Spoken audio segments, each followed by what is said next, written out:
audio on. We did it! Yay! We can see you guys. Let us know if you can see us and hear us. Yay, we figured it out, guys. And welcome. Yeah, we're having, again, some major tech issues. We're definitely going to need that meditation. Yeah, absolutely. And look, your computer's being nice and calm, like nice and chill. It is, yeah. Everything's working out. Okay. And hopefully everybody just pops back in. Yeah, let's just give them like a few. Yeah. Actually, I'll test the link here. Great, yeah. And does this record automatically? Yeah. Awesome. It goes to my Google. Great. So if you're just joining in or watching the replay, we're going to do a little bit more testing, see who can hear us, and get started in just a minute. Oh, the chat is disabled. Google. Great. So if you're just joining in or watching the replay. Yeah, we're working. Yay! Hi, yay! guys. High fives. High fives. Yay! Yes, we guys. made it. We made it. It took a long journey. It was a long journey to make this happen, but we made it. We are here. We are here. Yeah. Here together in Bali. All the tech is working. Hi, Dylan. Guys, just go ahead and say hello in the chat. And we are so excited for this. So we had to postpone from last time because we had some tech issues, and tech issues almost took us down, but not quite today. Not today. Yeah. Hello. Great. Awesome. Absolutely. Good. So I thought we could start this off with a meditation, but should we wait a few more minutes for people to jump on, or? I feel like a meditation might be a nice thing to jump in. Awesome. Good, guys. So we have some really good content in store for you. Can't wait to share it. We'll tell you a little bit about ourselves. I know a lot of you already know us, but just in case you're new, we'll give you a quick intro. Yes, lovely. And we're going to start this off to get nice and grounded and centered. So if you're not yet sitting, find a comfy chair. You can be standing. Also, you want to make sure that your feet are firmly planted into the ground. We'll do this for about just a minute and a half. So I want you to gently close your eyes, feeling your feet on the ground, taking in a nice, deep, relaxing breath as if you could breathe all the way down into your feet. Releasing on the exhale. We'll do this 3 times with an audible breath, breathing in.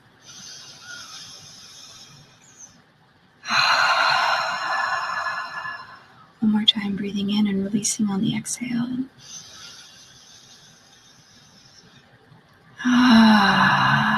Allowing yourself to bring all your attention inwards towards your body, noticing what's happening on the inside, letting go of everything that's happening outside of you, everything that's happened today in your day. Let it go and take a moment just to give thanks for this time that you're giving yourself to be present and to be here and to learn. And may you be open to receiving, and may you receive everything that it is in your highest good to receive today. Setting the intention for us to connect and to co-create this space together with ease and grace. Again, breathing in one last time. And getting ready to slowly open your eyes as you bring all of your attention back into the room. Lovely. I feel so good after that. I know you probably need that. She just drove here from Ubud, which is like an hour and a half drive this morning. So yeah, I scootered all the way here. There's a nice energy going on. And Dylan, we are in Bali right now, which is super. I'm actually leaving next week. I've been here like almost 6 weeks. You've been here, 7 weeks? Yeah, almost 7 weeks now. And it's been a blessing. We found out that our paths cross. We're crossing. So, yeah. You can't tell from the decor, obviously. We're in like a black Skype booth right now, which is the opposite of what Bali is. Yeah, in a co-working center. So there's lots of bustle and beauty on the outside. Yeah, it's gorgeous. We're on the beach right now in Canggu. Yeah, lovely. Awesome. So, want to get started with the content. So well, why don't we just go ahead and quickly introduce ourselves. I know some of you from my audience are probably new to Sarah, and Sarah has a brilliant course called the Brand Mapping Method, which I took. And it was just a fantastic way of taking my own personality and putting it into my design, which I will soon be releasing. So, anything else you want to say? About me? Sure. About you? So many things to say. It's just so funny because I was doing the brand mapping method in January, February, and we were literally like Skyping like every week talking about design, and then all of a sudden we're like, oh, now we're here in person together randomly in Bali. So it was like this amazing. I thought that was just so funny. But yeah, about me. So yeah, I teach website design and branding. I have all the resources. I feel like I'm like the teaching webinar like queen of design. I feel like I'm going to give myself that crown right now. And so I feel like I give people like maybe like permission just to be themselves online. Absolutely. I think that's my thing. Yeah. What do you think? Yeah. No, absolutely. I think, in permission, and then also like teach people how to actually do that. Because it's one thing to feel like, it's really good to, I loved in your course how you talked about how just letting go of all the things that you think it should be and just allowing your true personality to come through. And then you also taught us like how to actually turn that into a design. So yeah, she's amazing. She's got mad skills. Thank you. Yeah. And you're working on your new wildest one. Yes, absolutely. Well, is that hush hush? It's hush hush. Yeah. Oh, sorry. So it's okay. You guys got a little sneak peek into my new brand, which I will soon be launching, which is about allowing yourself to really be unapologetically you online, and to bring that into your business, and to allow yourself to bring everything that your heart desires into your business. So I work with clients to help them clear any mindset blocks or anything that's actually holding them back from feeling like they can be like comfortable and fully visible online and just be themselves. And I went through a journey of, I didn't realize when I first became an entrepreneur that I had visibility issues, that I was actually afraid of being seen. In the beginning of my business, I swore I'd never be on video. It's happening. Yeah. So through my own journey, this is what I teach people to do. I'm also a singer. My guide, sound healing and visualizations and meditations with my original music. And so I have a focus on authentic and vocal empowerment. I was a voice coach for 7 years. So, and now shifting to like, what's the internal side of sharing your voice in the world? How do you go ahead and do that and feel comfortable doing it? Beautiful. Thank you. That's actually, I haven't heard you say the whole spiel. Now I'm like, oh man. Oh, damn. You're badass. Oh man. You're cool. So funny. Oh my goodness. Okay, well. Lovely. So we've got some awesome content prepared for you. And this is from my experience, Sarah's experience, and we've got kind of five main concepts. And some of you put a 1 in the chat if you feel like you are intuitive. And we'll kind of see, we'll get a number and see how you guys are, if you feel like you're intuitive. And so here's the thing, you can be intuitive, and Sarah, you might have found this too, but then going ahead and bringing that into your business and making decisions in your business in a way that feels like confident. We've got Lisa, Jeanette, awesome. Thank you for sharing. Yes, Andrea. Yep. Yes. And so put up a 2 in the chat if you ever feel like you're connected to your intuition, but somehow you're not 100% sure on or you get stuck, or you feel like, well, I'm really not sure how to make this decision. Yeah, so we got some 1s coming in. Yeah, beautiful. So we're going to talk about that today with some core concepts that kind of illustrate how the tools that you can use to move forward. And we'll be 2. Awesome. Days. It's like they're like, oh, I didn't know 2 was an option. They're like, oh. Intuitive to some degree. Yeah, awesome. So whether or not you're intuitive, this webinar will teach you to either make decisions intuitively or give you tools to feel more confident in making decisions in business. Because we both know, if you're running your own business, especially if you're multi-passionate, you have to make a lot of decisions, choosing projects, deciding which way to go. So we've got 5 main concepts that we'll present, and then stick around because we've got a Q&A. So if you have any questions, we'll be doing some live Q&A. Yeah, it'll be fun. This is going to be super fun. And Dylan, you said you're 1 and 2. Okay, yeah. I feel that sometimes. I think sometimes it depends on my mood. Yeah. Well, I would say I'm both. Yeah. I've been in situations. I'm very intuitive, but I've been in situations where, and we'll be talking about this, and this is purely from our experience of I feel like, ooh, I'm intuitive, but then it's maybe some fear comes up. We're real people, right? So and everybody goes through this, maybe some fear comes up, or I'm not sure which decision or what direction to take. So we'll be covering all that. All the things. Yeah. All the things. It'll be fun. All the things. Yeah. And I mean, you having been in business for a few years have so much experience also. So let's give you just a quick rundown of should we do a rundown of the 4 core areas? We're going to start with, Sure.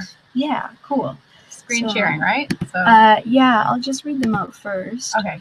So we're going to be starting out with just basic concepts of how to use your intuition, with talking about the compass. Then we'll move to how to choose like a direction or a project. If you're like, oh my God, I don't know which way to go in this moment, where do I focus my energy and attention on as a multi-passionate entrepreneur? We'll be covering the action formula, which is how to take action when you're feeling uncertain. We'll talk about how to connect to heart-driven goals if you're in a place where you're like, I feel like maybe I should be practical, or you feel like there are like external forces that are kind of, having you maybe make a different decision, like how to actually connect to your heart and to move forward so you can feel like excited. Yes. That's important in business, eh? Waking up in the morning and feeling like, this lights me up, because that's why we started business, right? And then we will be chatting about some of the fears. So hidden fears that keep you stuck and how to overcome them. Finally, we'll do a live Q&A at the end, so you can ask us any questions. And if you stick around, I've got a way that you can get some extra support from me, so I'll chat about that. Yeah, some complimentary extra support. So yeah. And I'm really excited too, because this all came from like a conversation we had on, was it Nepi that we were talking? I forget. It was on Nyepi. So for those of you who don't know, Nyepi is day of silence, and it's almost like New Year's, right? Yeah. In Bali, so what they do in Bali is they scare away. So it's like the day before, which like we went to the parade together. They have all these crazy monsters, and they scare away the bad spirits. And then the next day it's silent in the village, so that all the spirits think that the village is abandoned and they leave. So we had a brilliant, like a 2-hour conversation. Yeah, I feel like that's where some of this came from. We were just basically like, we should have this recorded. We were just like, we couldn't go anywhere because in Nepi or whatever it's called, you can't leave your house. You're supposed to just like chill at home. So we're just like on the balcony, and we had the same place, and we just talked, and we're like, oh my God, this is like, we felt like we just related so much. Absolutely. Because we both kind of intuitively just came here, and we're like, I don't know, I don't know about you, but I was like, there's no perfect place to go. I knew I wanted to travel, and we just kind of like went. I kind of went like intuitively. We both talked about how we came here in March. We wanted to go in February, but something was drawing us in March. So we just had this really fun, juicy like conversation, and that's where this stemmed from. And it's like, oh, there's some really cool stuff in here. And so we both have these experiences, and I would bring something up and be like, oh, I feel like here's a metaphor. It's like this, and Sarah would be like, oh my God, and it's also like this, and so it was brilliant. It was like metaphor for days. We were like, your metaphor game is like on par. It's like a maze. So so it should be fun. So let's get started with the screen share. Yeah. Okay. Now we'll do that part. I think it's this one. Screen share. Oh, there we go. Everything's working perfectly today. Bam. We literally had all the problems last time.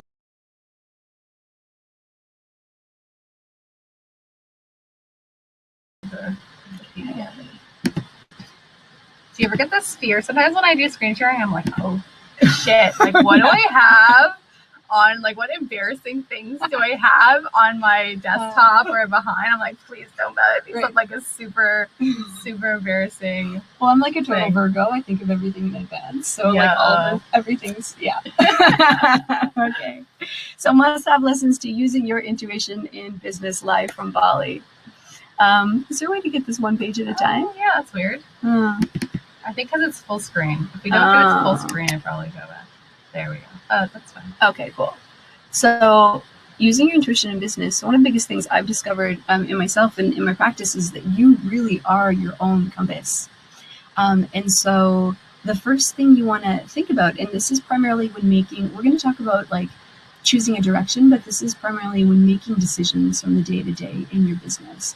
And so I found that there's a few different types of people. Some people naturally will feel into the energy and feel into how a situation feels, and then they'll take action. Some people think about it a lot, and this might be you, where you find yourself analyzing things a lot, and then you go and take action. And some people are natural action takers. They actually go ahead and they take action and they get some information. And we're going to be talking about the value of that too. So the first thing I want to talk about is the feelings guideposts, and that's when you actually move to and check into your own feelings when you go to make a decision. So it's like, am I feeling excited? Am I feeling like a little bit of anticipation, maybe a little bit of fear, but it's like, oh, there's something that feels, I call it energy activation. Ooh, you know, it's like nice. It's like there's an energy activation when you go to make that decision. Yeah, what's like that? What is it like for you? Yeah, like I feel like it's totally about, does it feel exciting? Like that really got me. Like if something feels like, oh my God, I want to do this. And then what I notice what happens is sometimes like I kind of deflate myself by fears coming up. Well, that won't make me enough money, or oh, well, I can't do that. I don't have that skill. Once I realize that, once I see like, oh, I'm really excited about this, I try to make that my path versus letting the fears kind of block it, because it's like manifestation stuff. Like you're not really supposed to like it doesn't matter how it's going to happen if you have the vision and inspiration. I feel like that's always like my guide. And yeah, I feel like, because it's hard to know, because you were talking about fear and the not a fit fear. I think that's like the hardest thing to notice is like, am I just afraid or is it not right for me? And I think that was like a really, that's like if I can know that 100% of the time, like, yeah. And I think, what was the story you were telling? You're like, you were getting invited to this event and you're like, oh, like, is this, I don't know if I want to go, but do I not want to go because of fear? Or just because I don't want to go? And you're like, actually, I just don't want to go. Yeah. So there's like, I just don't want to do it because I feel like chilling today and not partying. Yeah. That's just not a fit. Yeah. And then you're saying how a fear takes something you're excited about and just kind of deflates it, or kind of brings you down, versus knowing that there's something better. Yeah, and I love how you talked about the thoughts that come up. So that's actually, you have to think about the impact of logical interference, is what I call it. Is like, and it's like this thing that happens when, like Sarah's saying, like, and this came up a lot in our conversation, is you have this feeling, and then I get those same thoughts.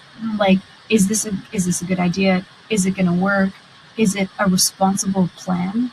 You know, and then responsibility. Yeah. And so in the past, a lot of my enthusiasm has been shut down by thinking that I should be responsible. Yes. Right? Yeah. And responsibility, in my mind, at least then, was predictability. Ah, okay. Right. So it's like, if it seemed like a responsible thing to do and I could predict the outcome, therefore I should do it. And I found myself that it felt a lot of the times that the expectation was external, that society values responsibility a lot more over risk, right? Sometimes risk is perceived as irresponsible. Yes, that's right? So true. And so you have to say, like, is this a risk, or is this actually like my internal guidance system pointing me towards something that's even bigger and better for me? Yeah. Actually, a recent story about that. So I've stopped doing my Brain Body Method program, right?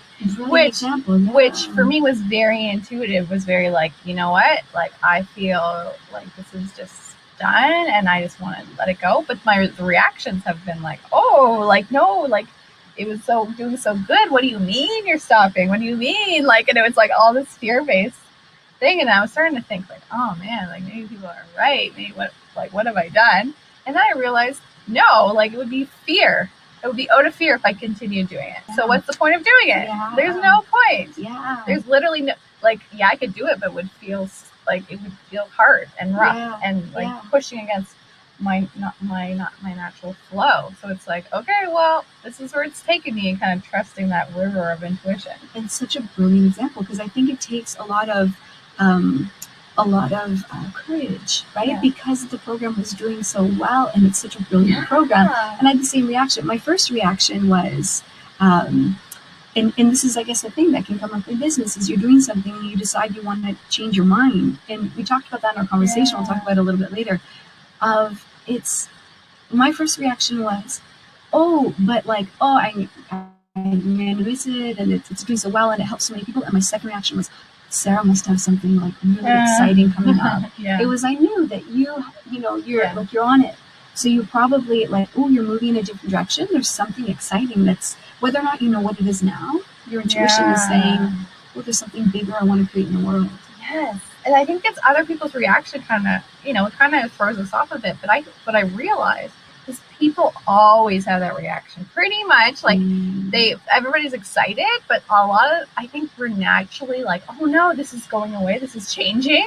I don't like that. I think people's natural reactions, like even when I did, my quiz for my opt-in, my brand legend quiz, I used to have another version of that and I was redesigning it. And I would tell people, I'd be so excited. I'm redesigning it. I'm so excited. People would be like, awesome. But they're like, but I like the old version. And I'm like thinking in my head, like, no, the new one's like 100 times better. But they still, without seeing, you don't even have the product of what you're creating next. So it's like you kind of have to have this leap of faith. And people won't always understand that. They just won't. And you have to trust. Like, I'm like, hell no, this is going to be way better. That is like, brilliant. You just have to wait because you're going to be like super excited. That is brilliant. So, and I really want to like pause on that because it's a really beautiful point. You have to have a leap of faith a little bit. Sometimes it's just a feeling and you don't, there's a level of uncertainty, right? Because you don't see what's up ahead, but you have to trust the feeling like you're doing. So it's like you've done it several times. You've had a leap of faith. Yeah. I love it. It's so interesting because I feel like it can play out differently sometimes. Yeah. Like I have, I remember when I was in design school, and I remember I was in this course, and I created this logo for this project that we're looking at, and I actually made it really fast, and it wasn't like good enough for my standards, but everybody loved it. And then I remember looking at it and being like, well, it doesn't follow my design like criteria for a good logo, so I'm going to redesign it. And then I redesigned it, and everybody hated it. And they liked the original one, which was very intuitive, actually. It was very like, whatever, like, just keep it. It was a lot simpler. And I think I kind of got in my brain. I got in my head about the next logo. Yeah. And it's like, well, this fits all the, like, it should be too, it was like, fit the bill for what a good logo should be. But it was like, actually people were like attached to the first one too. Yeah. Oh, that's brilliant. Yeah. So I think it can go either way. I mean, it's okay if you create something new and people don't like it as much. I mean, I think Elizabeth Gilbert talks about that, doesn't she? Like she did Eat, Pray, Love. I think she talks about how, it's important to just kind of like set the intention of like, I'm a channel of creativity. Yes. And, I show up for work every day. And so I'm not necessarily, if it's bad, Elizabeth Gilbert says, like she'll just kind of say, but the creative God's like, okay, like it's not my responsibility. And that when you put so much pressure on yourself and you think that really this is me and this is a reflection of who I am, and to a degree, it's your work, but you're channeling creativity. And so I think when you can disconnect from that, it puts less pressure on you. Yes, I love that. Because it's like, I'm just doing what the universe is telling me, guys. Like, don't judge. Like, it just it's flowing through me. I have no choice. Yeah, and absolutely. That's how it feels. Yeah, like if we actually, you go ahead and you give birth, you have a baby and you give birth, no one would say like, oh, that, if it was a moody baby, no one would say, oh my God, you birthed a moody baby. You did a bad job. You're such a terrible mother. Like, no, like you honor the gift that was delivered. Yeah. So good. Yeah, maybe we should just check in to see if there are any questions, and we can also put the camera back on. Yeah. Looks like a few. So April says, wow, Day of Silence sounds amazing. I'm just gonna...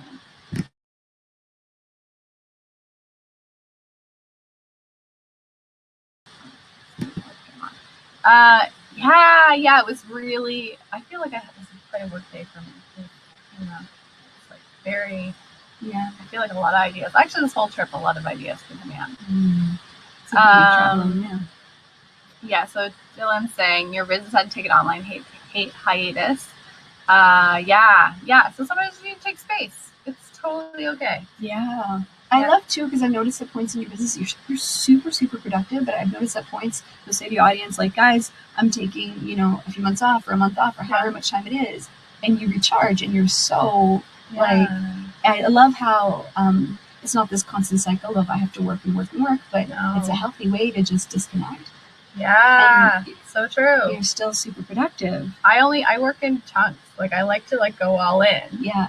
Like for 2 or 3 months, and then be all out for 2 or 3 months, and then kind of like dabble back in, and then. But I love it though. I love doing my like webinar sprints. Like when I was promoting, I was like, ooh, all the webinars, let's do it. But I couldn't do that all the time. But maybe I'll find a balance that's a little more consistent. I don't know. I feel like my life is in different seasons. Like really, like certain times of the year, I just don't want to work. Like, no, I don't want to work, but certain times I do.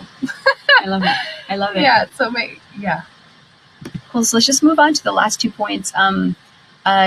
And that is, and you may have experienced this before, is it fear that's holding you back? And how do you tell the difference between fear and intuition?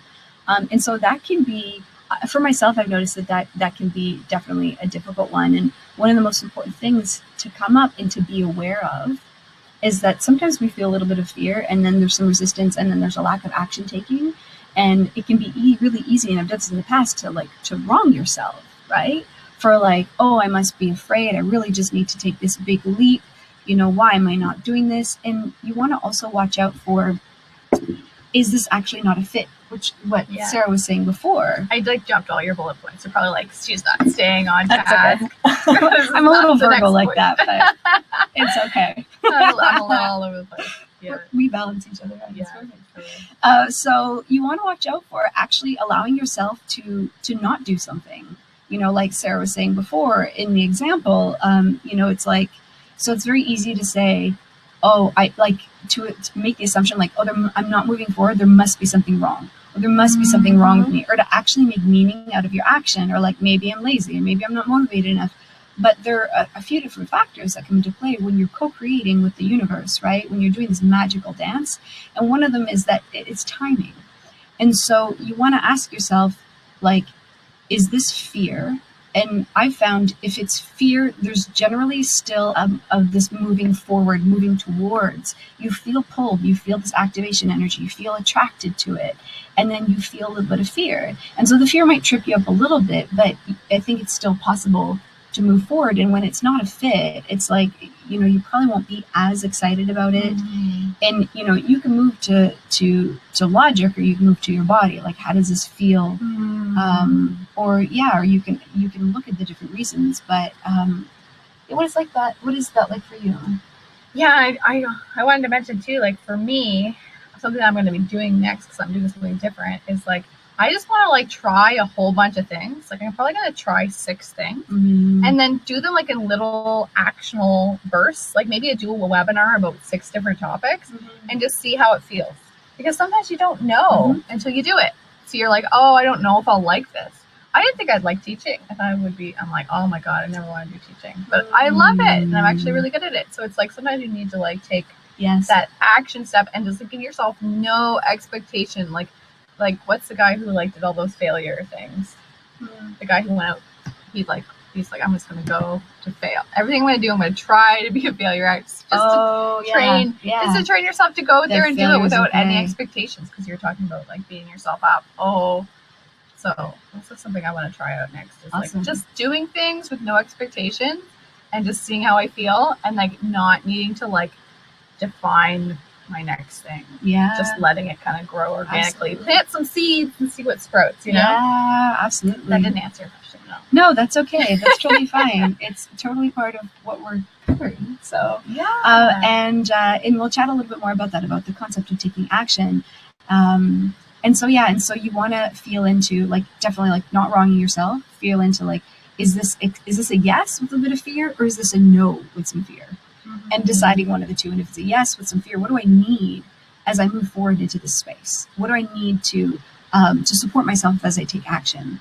I oftentimes I do like mantras and stuff with my clients, because it's like when you can reaffirm, when you're moving into a space and you can be your own support and your own cheerleader, it gives you so much more energy and so much more fuel to actually move forward.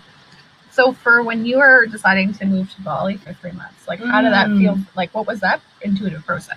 Thanks for asking. It was, I had always known that I wanted to go to Bali, and I had a little bit of help in that 2 friends said that they were going to move to Bali. And I was like, I can move to Bali too. Like, okay, I want to do that too. I've always wanted to do it. It was the right time for me, because I had previously spent some winters in the Cayman Islands, and I wanted to try something new. So that planted the seed. They both decided not to go, and inside me, it was like this gut feeling. You know, as much as I look down and I know I have feet, you know, like, yep, it was like, yep, I'm going. Mm-hmm. And so, and then there was the timing thing. So I knew I wanted to go. You know, if I wanted to do it, I had to have a few things in line, manifest a few things. So I started moving towards that and envisioning the perfect situation, and I feel like we could do a whole other webinar on manifesting. Oh, yeah. Because, you know, in my heart, I knew it was all going to work out, and it didn't look like it was going to work out. It was a matter of holding and keeping faith through that. And so when it came to, like, I just knew it had to be March. And it's interesting because you said the same, but I was like, February. And so logically I could have said February makes more sense. It's cold in Canada. I should leave. But no, it felt like the energy was kind of dense and stopped, and it was not a green light. Mm-hmm. So you really want to feel into these situations, and then don't question it. That's a logical interference. When you don't question it, like a lot of the times you'll get confirmations of your intuition, but a lot of the times you don't. And so it requires moving forward. Yeah. Yeah. I feel like I was kind of searching for the perfect sign, because I was looking at all those places. I was looking at Portugal, I was looking at Spain, I was looking at Eastern Europe, I was looking at here, different, like Thailand. And I was just like kind of like waiting for that perfect sign. Mm-hmm. But then I kind of actually just chose one. I was like, you know what? There is no wrong answer here. Brilliant. Oh, it's a beautiful way to proceed. But actually, I think I did it. Yeah, actually, I did a meditation, and I just looked at all I think in my head, I just saw like a map of all the places, and then something I was like, Indonesia. Yeah, why not? That's calling to me. And then I was like, oh, that's Bali. That makes sense. Beautiful. Oh my God, I love it. I never heard that story. Yeah. Oh, brilliant. Because sometimes you're waiting for like the perfect place to go, and I think it's like, well, just go. Yeah. Figure it out. Yeah. And I was talking to a woman the other day here. She said she went to Australia, and she didn't like it. And she had planned the whole trip. Okay, I'm going to go to Australia. And then she was like, oh, I don't like it here. I'm going to Bali. And then she just kind of switched. So it's like not that hard to switch gears. It's not that hard to change.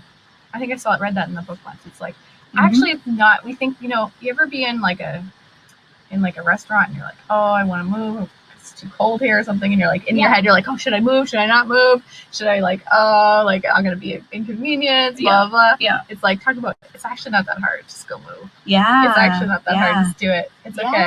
And it can be a little bit uncomfortable, right? Yeah. Because it requires like a little bit of energy to make a change, right? Because when the momentum's there, it's easier. You want to make sure that you're not moving in a direction of momentum that is not feeling good to you, because staying at the restaurant is the easier path in that seat that's not comfortable. But then, you're missing out on an opportunity to maybe sit somewhere beautiful. And so it can be uncomfortable. And what can be most uncomfortable is the thoughts that you have when you go to change. I'm going to piss off the waiter. Maybe the person I'm with doesn't want to move. And oftentimes life is a lot more like benevolent and graceful. And you know what, if you piss somebody off, I would say, as long as it's not through ill intention or, you're good. Yeah. You're good. Yeah. Lovely. Shall we move on to the next point? I think we should. Yeah. Okay. I think that could go on like 100 tangents. Absolutely. Me too. Infinite tangents. I'm really enjoying this. Yes. Okay. So let's just move into a screen share.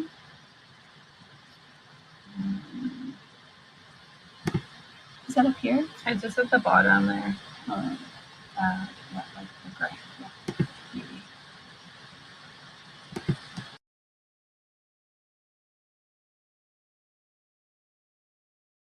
At the end, but I'm also open to, if there's any questions that come up, go ahead and pop them into the chat.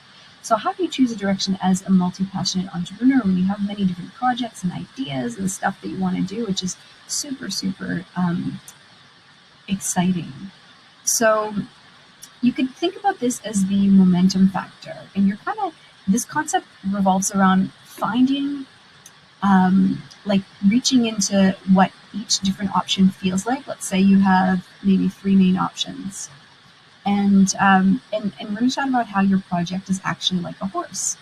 So I remember this one. Yeah. And I found this one purely through having gone through the piece that didn't feel good. I've been making decisions, and so here's the analogy of or the metaphor. You can have a horse that, like, let's say you've got a horse and you've got a horse that doesn't want to move, and you actually have to get in front of the horse and pull it and get it to move. Or you can have a horse that's really, really kind of tired, and so you're on the horse and it's moving very, very slowly. You might even have a horse that you might even have like a wagon behind the horse, for example. And if the horse is not moving, you have to pull the wagon. And so pulling the wagon is the same principle as starting to do a project that doesn't really excite you. And I've done this before for, projects that kind of excite me, but not, it might feel like a good idea, usually from my head. But then I noticed that there's another option, another project that I could start that took a lot more risk. But that possibility and that project, I remember, like, for me, like, I'm moving into the workshop space of doing sound healing, group singing, sound and movement stuff. And I had this idea for the longest time for this concept. And it was so exciting for me. And so here are your different options. You have, the horse is the momentum. And I really feel that if the project is in your highest and best interest, that it's going to have an energy to it. It's almost like it has wheels, right? Mm-hmm. It has wheels. Are you on, are you with the buggy and the horse the horse doesn't want to move and you have to drag the buggy yourself? Or are you on a buggy, or are you moving in a direction where the horse is galloping and it's doing its thing, and the buggy behind it has wheels and it has its own energy? And so you want to kind of feel into, and that's essentially the concept. Your project is almost like a horse. Does it have its own energy? So it's a really brilliant way of figuring out, like, oh, is this a direction I can move towards? Does it have this, like, bubbly kind of, and things start to come together easily, or am I pushing it? Yeah. I feel like, too, sometimes you can get excited in the moment. Mm-hmm. Like, I feel like sometimes I'm like, oh my God, yes, this idea. But then I'm like, I need to give myself a couple days here. Because that energy I think the energy comes from two different places. Either it's like something that you can sustain, or it's something that that's going to be like sort of like eating a candy. It's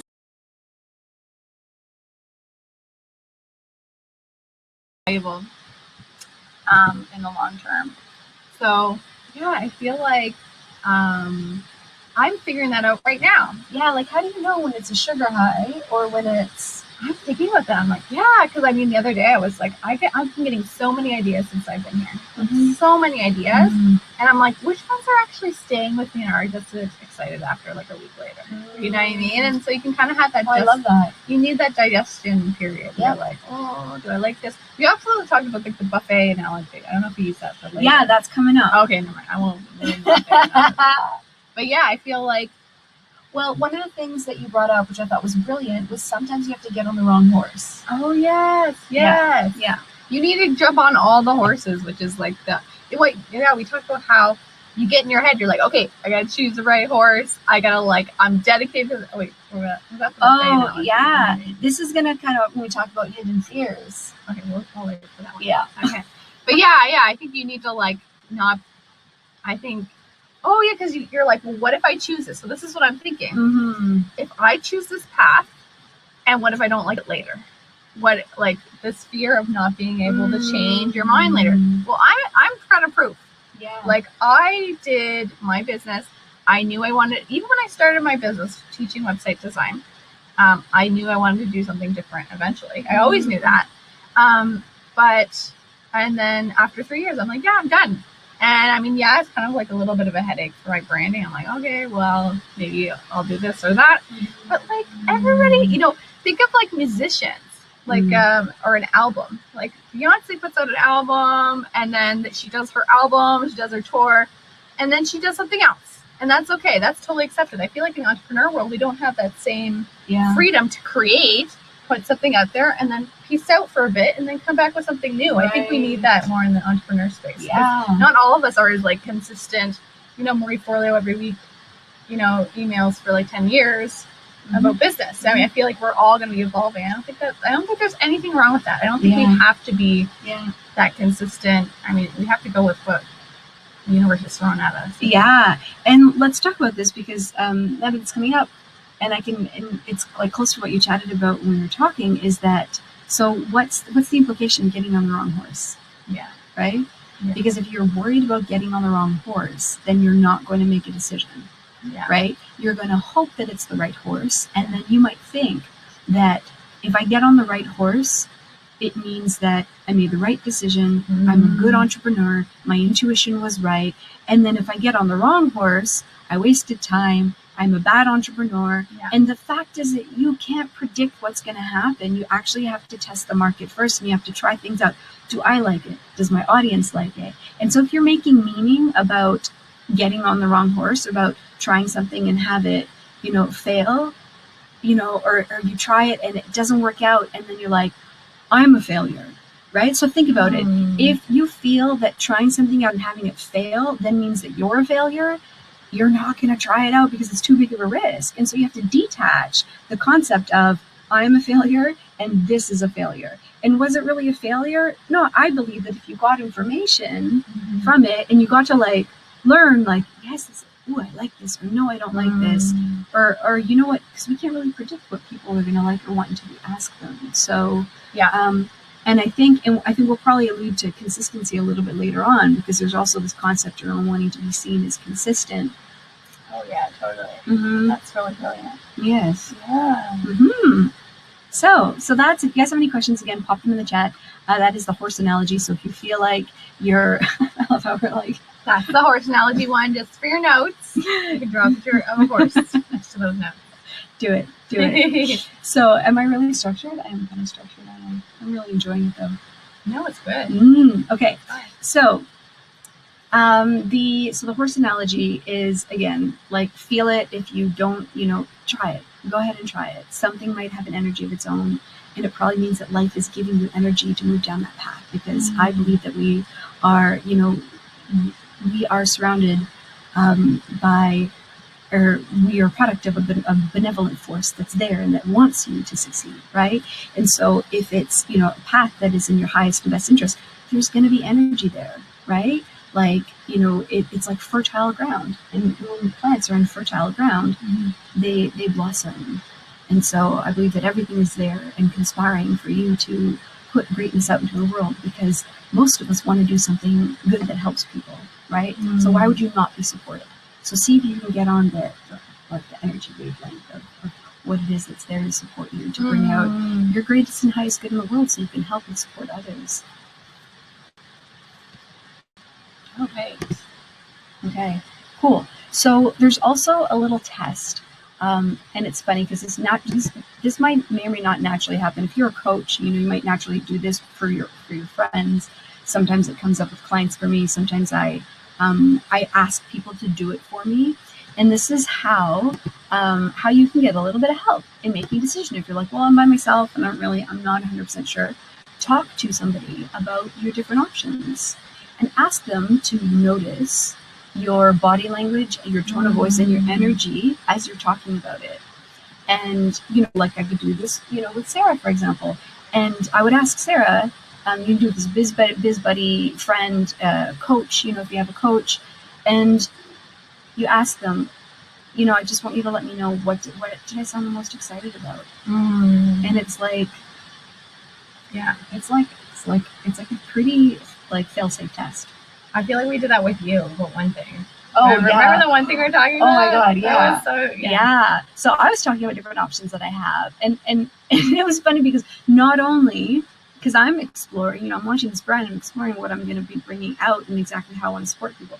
And so not only was I excited about it, Sarah's like, oh my God, can I be a beta tester? Oh my God, I would so buy that. Yeah, that's what you want. I feel like the gold isn't just talking to people. I think that's why you put it out there. Yeah. You jump on the wrong horse because then you meet, I don't know what you do that. Okay, yeah. You just jump on the wrong horse and you figure it out as you get feedback from other people. They're like, man, you look good on that horse. Yeah. That horse is your color. That horse looks good. I love it. So, yeah. Oh, that's brilliant. Yeah, because other people will reflect it back. I think a good friend of mine did that for me, actually, too. She was like, are you excited about this, or do you feel like you have to do it? And I'm like, Yeah, I'm excited about this. Yeah. I'm excited. Yeah. Yeah. Oh, I love it. That is so good. Yeah. I love too how we chat. Like some of the stuff that you guys are hearing is stuff that we talked about, and some of this is like just in flow. Like Yeah, the keep flow coming stuff up is with good. that. Yeah. But I like the structure too, because when you're like listing off earlier, those were some good points. Those were some very good points. And Dylan, you said, "Oh, you like the analogy? That's awesome." Well said, ladies. Love the horse analogy. Wanted to ride one. This is perfect. Yeah. Yeah. Oh, we all want that. We're all like, I want the stallion. You know, I want it to be, you know, I want it to be black, or I want it to be like white, or whatever it is. And we have this idea of like the perfect horse, but you know, it's like dating, right? Like you wouldn't expect to know who you wanted to marry or get into a relationship without having gone on a few dates. So don't put that pressure on yourself of knowing before you take action and get the information. Yeah. Okay, so moving along into how to take action when you're feeling uncertain. This is a juicy one. Really Yeah. juicy. And throw up a one in the chat if you're enjoying this. How's this going over for everybody? Let's see. This is a sign. I plan today as a day to soul search about my business. Amazing. Love what you guys are saying. And validation, even more details, and I have to step away. Yes, there will be a replay. Yeah. So, guys, as much as you can, stick around because you'll be able to ask questions live, but there will also be a replay. Okay, so here we go, moving into our third point.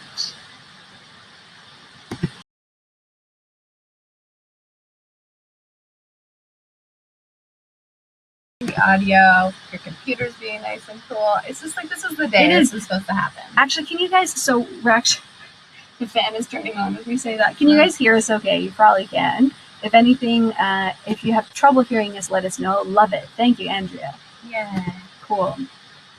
So if you have trouble hearing us, just let us know. Put up like sound or something in the chat, and we'll put on a little microphone here.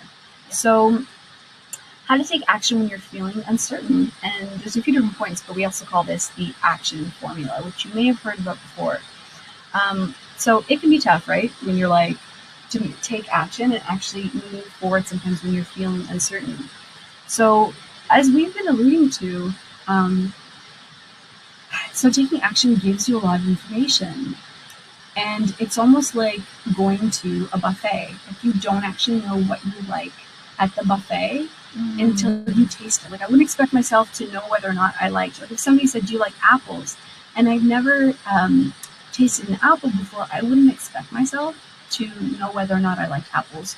So when you take action, you get information about what it is that you like, what your audience like, what it feels like is working, and then you come back and you evaluate. And this is like the gold, right? Because you get to say, like, you're not stuck in a certain way of doing things. Sometimes, yes, you'll invest a bit of time and energy into finding out, but it means that you get to, like, choose the, actually do, like, have the buffet, eat what it is that you love, and then you pivot. So you make decisions, you change a little bit. Yeah. I feel like generally in our society, this is probably the one thing that we don't value that is actually worth everything. Wow. Yeah. I think when it comes to like before you decide to go to school when you're a kid, like go to university, I feel like you need to try things out. I feel like we have so much pressure to just get it the first time. And that's bullshit. Because nobody gets it the first time. Nobody gets it the first time. And it's like we need these spaces where it's okay. Like actually doing this webinar, I'm like, I think I should do like a year of trying things out and just say, hey guys, this is my year of trying things out. If you want to follow me, I'm going to be doing all this stuff for maybe 6 months or something. Maybe I'll do the rest of the year. That would be fun. Yeah. Okay, but this is an idea I will come back to. This is just this is a candy idea as an example, and I will see how I feel about it next week. So beautiful. But that's the thing, right? You're on fire, Sarah. You're making this black little room all steamy. It's getting hot in here. It is. I'm like, oh, I didn't put deodorant on today. Oh, is the AC on right now too? Oh god. We're heating it up. So let me just come back to the screen. I love that. And I just need to circle back around to like the concept of, like you said, like university. We're expected to invest 4 years of our time and what, like $20,000 to $25,000? Yes. In Canada at least.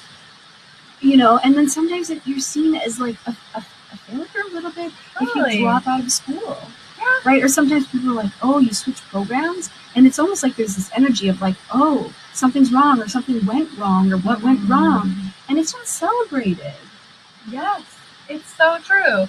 And it's like what we're talking about too, about the consistency thing.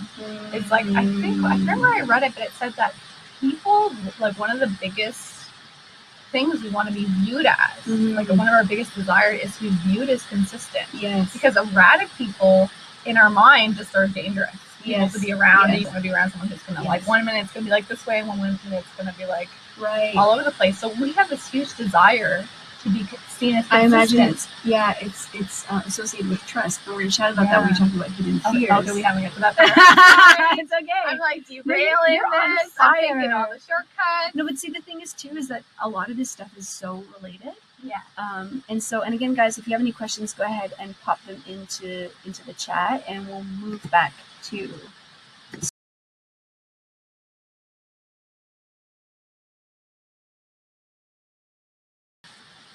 Maybe what you're thinking of doing in your business could be kind of interesting, or something. Some of the, like maybe a couple ways you're being called right now, or like something that you're feeling. Absolutely, or something that's coming up. And we can also, if you've got any questions, please put them in the chat. We can also do some workshopping and stuff too during the live Q&A. But yes, whatever. Feeling like the action formula. It's good to hear you discuss the action formula. Awesome. She was like up late doing slides. We're like a badass that she is. Like, so organized. Yeah, that's why we didn't get to do the webinar like last time. We needed your amazing slides. Oh, thank you. Yeah, well, that, and I'm sure there are other reasons. Sometimes you don't understand the reasons. Yeah. Actually, yeah, I think the energy is way different today. It is. Yeah. Yes. Yeah, we should look at the planets and stuff, what they were at that time. Yeah. Because we're going into the new moon tomorrow. Well, we were also going to discuss doing a webinar around the concept of when your energy is actually high, and I've noticed this in business, and in my life, stuff comes to me easily, and I actually really love to do a webinar on that. We talked about that in the concept of when your self-care is intact and when you're actually feeling really good. It's a lot. It's a magical, it's a thing. I'm convinced it's a thing. If I go on Periscope, I was mentioning earlier, I was like, I never wanted to be on camera, and I refused to be on camera. And I went from that, and I've done. We need to put clear content. Sorry. Okay. Starting to get a tad choppy, so. And so I've done, now from that, I've done over 500 broadcasts on Periscope. And I found that if I'm tired, I'll get like 10 live viewers. But the days that I'm like energized, I'll have like 80 people jump on. It's crazy. And so maybe we'll save that for another webinar. How's the sound, guys? Put up just let us know, or put up a 1 if the sound is okay. Put up a 2 if you're having trouble hearing us. Yeah, it's kind of awkward because that, maybe if you could put that on your other ear, because that's where the microphone is. Maybe we'll switch. Yeah. Oh, okay. Okay, good. Oh, better. Okay. Yeah. Yeah, let us know how the sound I'm is. just going to get closer. We're just going to get cuddly in our sweaty little box. Yeah. No, I don't think it's that sweaty. No, actually, it's getting cool. Okay, Yeah, cool. yeah. So let's get back on to, there was another point that I just wanted to get to. So it's like a buffet, right? So I don't know if it's the right time to make a move. Usually you definitely want to feel into these things.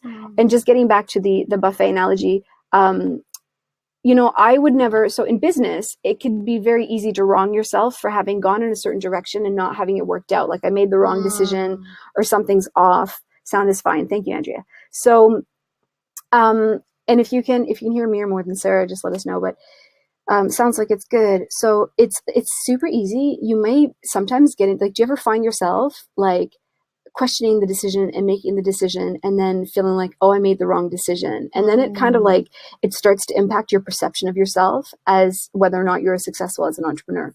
You want to separate those things completely, because like we talked about, you actually need to take action steps to find out what it is that you like. But think about a buffet, right? Like if I went to a buffet and I really liked, I don't know, like I really liked the spring rolls, but I didn't like the sushi, whatever it is. Let's pretend I'm like at like Chinese buffet, whatever it is. So I love the spring rolls, but I really don't like the sushi. I wouldn't be like, oh, like I'm, this is terrible. Like, I don't like the sushi. There's something wrong with me because I don't like the sushi. I made the wrong decision because I don't like the sushi. It's like, no, I don't like the sushi, and that's okay. So allow yourself to have preferences and let that be okay. Allow yourself to try things and allow yourself to not wrong yourself, because that's what creates resistance. Yeah. That's what creates resistance, and that's, I feel like one of my biggest mission in life is to like actually help people to remove that resistance so that they can take their business to the next level, because so much of it is what's holding you back internally. Yeah. And I was thinking too, so your tastes are going to change. Like when you're a kid, you're probably not going to want the broccoli, like, or younger, or like earlier in your life, you're not going to want broccoli. You probably just want all dessert. You're just going right to the dessert section of the buffet, and you're good for days, and then you're like, oh man, I can't do this anymore. So it's okay you are going to grow and change, and that's natural. And actually, I was talking about Marie Forleo too. Like, look at her. Like, she started with her workout videos. And then I always think of this whenever I feel bad when I'm not consistent. She did her workout videos, and she did her book, Make Every Man Want You. And now she does business. Those are totally different things. Those are totally different things. And she probably had to say to herself, like, okay, I'm done. I'm done with videos. I'm done with with the workout. Yeah. And I'm ready for the next thing. And I feel like there's probably a million examples of where professionals are like, okay, I'm done with this. I'm ready for the next thing. Yeah. And just do it. Just be done. Yeah. Allow yourself to follow your passions and to follow your desires. And like me, for example, like I started out as a nutritionist, and I've tried many things. I've been a Latin dancing instructor, like nutritionist, like, wow, I didn't know that. Yeah. Latin dance. Wow. Hidden secrets about Nadia. So many hidden secrets. You guys have no idea. And then I did a jazz degree as a jazz vocalist. So that's, I became a transformational coach. I studied for 5 years with a coach, satire therapist. I took a transformational coaching degree. So it's okay. Like, and Sarah, you talked a lot about too in the beginning. And I know that one of the things that inspires you is that you mentioned how like you felt super shy and how like you got over that. And that may be at some point in your business, it sounds like something that inspires you in terms of like the way that you're going to help people move into their greatness. Yeah, totally. Like, I feel one of my many dreams was like to inspire I feel like, honestly, I think the next thing is going to be something around young women, empowering them, because through techniques that you learn from entrepreneurship, because I feel like for me, my business, it's been a great business, but mostly it's been an amazing personal growth tool, more than anything in the world. And actually, that was one of the lenses that I kind of decided to stop what I was doing, is because I'm like, am I growing from this? Am I growing from this anymore? Like, I feel like, I used my business. I did webinars, I did teaching, I did sales. I really, my confidence just went through the roof. I feel like I totally transformed my whole life. And I'm like, okay, now I'm here, and now I'm not really moving it anymore. Like, I'm kind of like ready for the next thing. And so just knowing that your business, like, I think it's just a great tool to help you grow as a person. Yeah, absolutely. And I feel that your business, when it feels right, it will move you in the direction that expands your own growth. Yeah. It becomes a growth opportunity. Like, have you noticed where you're in a job or in your business even, and things start to be the same and you're doing the same things and you start to get a little bit restless and a little bit frustrated. And so that can be a sign, right? That it may be time, like it may be getting a bit stagnant. And like Sarah's saying, I believe that business, especially, if you're spiritual, if you're conscious, if you're into self-growth, that's your tool, right? Business is such a huge path towards personal growth. It is. It's like going to the gym, for your soul. Oh yes. It totally is. Absolutely. And so I think that's one of the things to move towards, is that is to note, because if you're moving in a direction that's continuously allowing your own growth, then it's probably going to feel a little bit uncomfortable, but good. Because I believe at the heart, our purpose is expansion, right? We want to expand. We want to grow. Your soul is naturally wanting to do this and to expand. Yeah. It's kind of hard in the Skype booth, but yeah, it's amazing. I think too, one of my lessons, and sometimes you don't realize it, was like my whole personal identity was revolved around being a business person and being successful at what I do.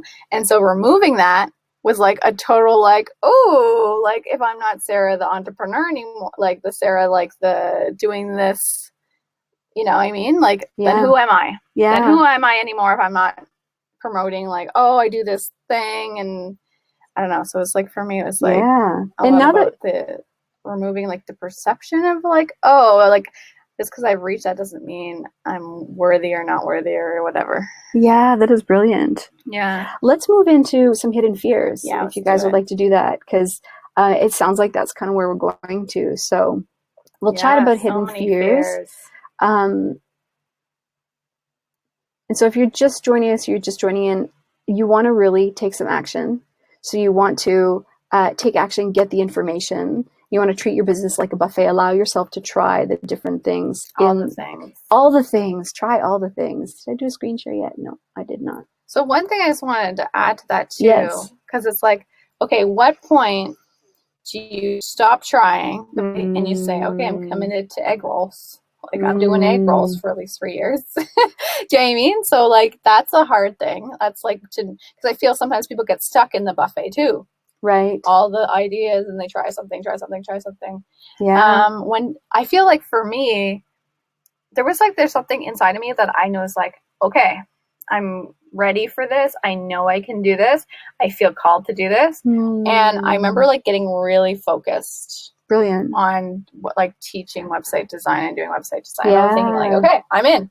I'm all in on egg rolls, you know? So I love it. It's a really important point too. Yeah, we're talking about how to make decisions and trying different things, but absolutely, you don't necessarily build the momentum until you focus the energy into one area, and it's like a pot that's boiling. You know, if you take off the lid, the pot, all the water comes out, and you don't create that pressure to pop the lid off, and so you need to create that, putting your energy into one space. I think that's really important too. So I think it's really the balance of the masculine and the feminine energy. Brilliant, yeah. Because the feminine is like, ooh, creativity, ideas, just let it, like, that's the juicy, like, I think that's really like the juicy, yummy part, but you need like your meat and potatoes of consistency too. And I think it's really good too to have, like, whether you have a mastermind or a coach or whether you have a project manager, if you're super creative, it's very good to have somebody to help you to manage and to direct that energy. I remember one of the coaches that I worked with, she said,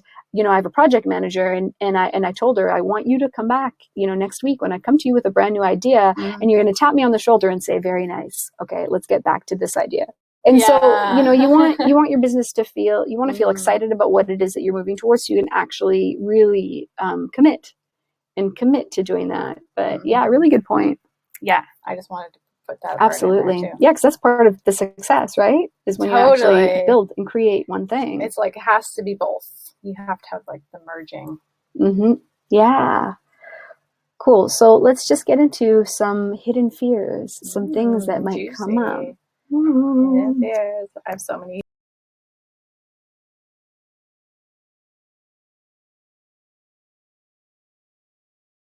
You stuck, meaning not taking action, and how to overcome them.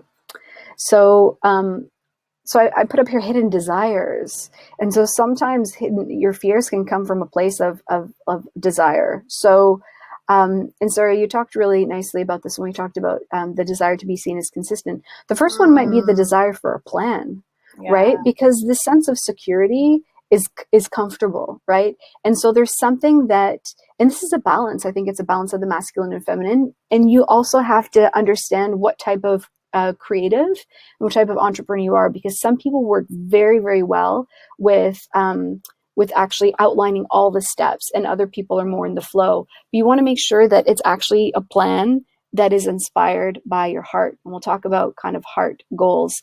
But if it's like, I should be responsible and I need, you know, a responsible plan, and it actually detracting you from what truly you're wanting, then that can keep you stuck. Because what's going to happen is you're logically trying to move in one direction, whereas your energy and your heart is pulling you in another direction. And it's almost like, you know, if you're at a crossroads, you got to go one way.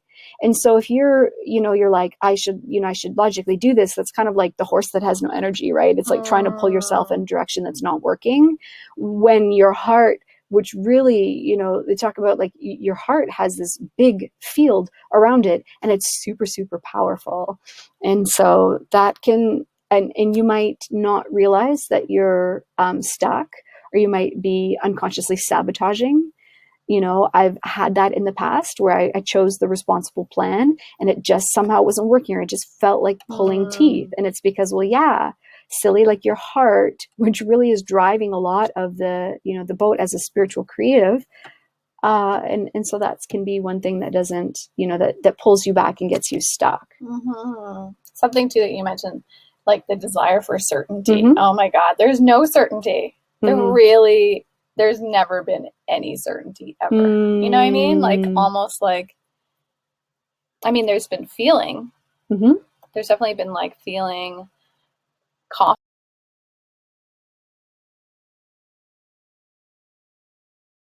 You're a certain point where things are rolling in a certain direction, you have a little bit more certainty, but again, yeah, you don't know. Like you can try to predict, but you definitely don't know. I think there's clarity. Ooh, yeah. Yeah. Oh, I like that. Talk to us more about that. Like, for example, like I remember doing my blog for about a year. And then after doing my blog around design for a year, I was like, oh man, I know exactly, like I felt like I had a lot of clarity about what I was going to do next. And like, but I don't think I had certainty about like what way it was going to show up or where it was going to go. I think certainty like alludes like, okay, I have an idea of where everything is going to go and it's all going to happen the way I think. But I think with clarity, you know that you know what you have to do, but you're open to what's going to happen next. I love that. Maybe that's the difference. That's beautiful. I think that, yeah, no, I don't think you can have certainty until people have like hit the buy button, like in which case they can always do refunds. Like you don't necessarily have certainty. So I love that I think when you have a certain amount of clarity, you can have internal certainty, but you can't mitigate, or you can't change what's going to happen externally. So there's a certain level of needing to be okay with that. Yeah, I think as an entrepreneur, you kind of. Oh, FYI, when you switch from screen share, we can't, okay, for a couple of seconds. Oh, okay, good. Thank you, Andrea. We'll make sure to remember that. Yeah, so the desire for certainty. Someone told me, and I believe this was from Tony Robbins, he said that the amount of happiness that you have is directly correlated to the amount of uncertainty that you can tolerate. Interesting. Yeah. And I know that may not be what you guys want to hear, because like, you know, you may come to a webinar and be like, okay, I want some answers. And we are giving you some tools and some answers, right? But one of the things is, yeah, being okay. Because when you're okay with uncertainty, like you've decided to switch directions and to close the brand method, and you're opening up to new possibility into like allowing like whatever wants to happen through Sarah in terms of how you can help the world to happen. Yeah. And so when you open up to uncertainty, you open up to more possibility. Yeah. And I feel like the industry could change. Like for example, online courses kind of hit its high, I think in 2000. Like I noticed that like there was this huge, people were like doubling their income every year. And then that changed because it got really saturated. So like, you know, I feel like there's uncertainty in the market. There's uncertainty in what you want. There's uncertainty in what your clients want, how things change. Actually, the other thing I have certainty about really is that I trust myself to know that I always figure it out. That's what I have certainty about. I know no matter what I do, I will figure it out and I will be okay. I love it. It's funny because I was just going to ask you, so what do you, so for everyone to hear, what do you do when you, in the face of, okay, I know there's going to be uncertainty, and my desire for certainty can keep me stuck in inaction because I don't move because I want to be certain, and then I don't move because it's scary. So yeah, so it sounds like one of the ways that you deal with the fact that uncertainty is a factor when you're an entrepreneur. Yeah, because it's like you don't have to be certain if you trust yourself to figure it out. Yeah, because you can navigate. You're smart. That's good. You get this. So yeah, and I want to bring up trust too, because you trust yourself. I love that you trust yourself to figure it out. And the other part too is, and I imagine that this is already how you operate, is trusting yourself to not wrong yourself for if it doesn't go the way that you wanted it. Because if I trust myself to be my own cheerleader, no matter what I do, I can move forward fearlessly, or maybe with some fear, but with more confidence, knowing that if this goes wrong, I'm not going to like beat myself up about it. Right. Yeah. Because no one, and you probably wouldn't want to move forward if you thought that, well, if there's 50% chance this might work out, and unconsciously, because we don't do these things consciously, right? When I work with my clients, we go so deep and uncover these things that they didn't know was there. And we don't operate in ways that we consciously know that we're doing this, but no one would move in a direction that was like, you know, if I move forward, it means that there's a 50% chance that I'm going to beat myself up about it, and I'm going to see myself in an unhealthy way. or in a negative way. That's like a deeper thing, though. It's so deep, yeah. It sounds like if you value yourself on your success, then you will beat yourself up. Because you think, okay, I went for it and I didn't achieve it, so that means I'm not good enough. Yeah. But if it's like, I went for it because I wanted to, and now things are different because that's the way the world is. Maybe it's... Well, I think it's also, what is your definition of success, right? Yes. Is it that I have to get this on the first shot? You know, is success, no matter what I do and no matter how it turns out, I believe in myself and I encourage myself? You know, and of course, let's talk about monetary success, because, you know, we are entrepreneurs because we want to help. I'm sure, I would bet almost all of you, or 100% of you, you do it because you want to help, right? But we also do it because you need to pay the bills and you need to, you know, you want to make money. And so there's also that pressure too.